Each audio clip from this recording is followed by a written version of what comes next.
Last Friday's electronic banking crash has been blamed on human error, this according to the Thai Bankers Association. It seems there was no damage, only delays, and neither account details or contents were affected by the payday demise of internet and ATM banking.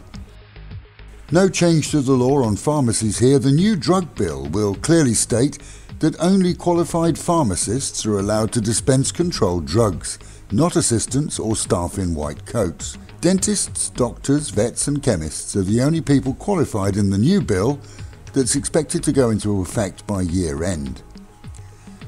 Thai Airways has cancelled flights between Bangkok and Osaka in Japan after airport closures there due to a typhoon.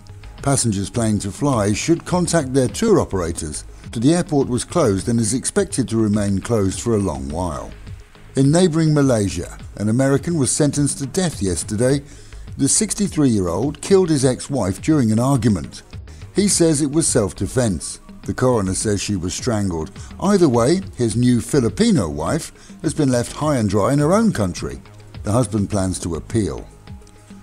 Meanwhile, at home and in Pattaya, Thai media has been awash with photographs of a crying man. He was spotted at a Jomtien apartment where his male partner had taken a 17-floor dive from a balcony. It's thought that the 80-year-old Frenchman took his own life, but his boyfriend in his 30s had no idea that he was even depressed. The circumvent isn't going to be clear anytime soon. Tailbacks are guaranteed even in the quiet times. The huge steel structure that blocks access to the tunnel is in fact a new footbridge. Welders were on it into late last night, a road to be avoided for the balance of the week at least. And finally, a Russian took a running jump into the ocean yesterday, armed with 10 sticks of grilled chicken that he'd just stolen from a street vendor. Ranting and raving, he was dragged to shore and taken into custody for his own good until he recovered from whatever drove him to nick the fowl. The seller, spitting feathers, nevertheless dropped all charges, as she's convinced that he needed mental help, and the amount was paltry. A urine test showed that he was clean of controlled drugs. You can't make it up.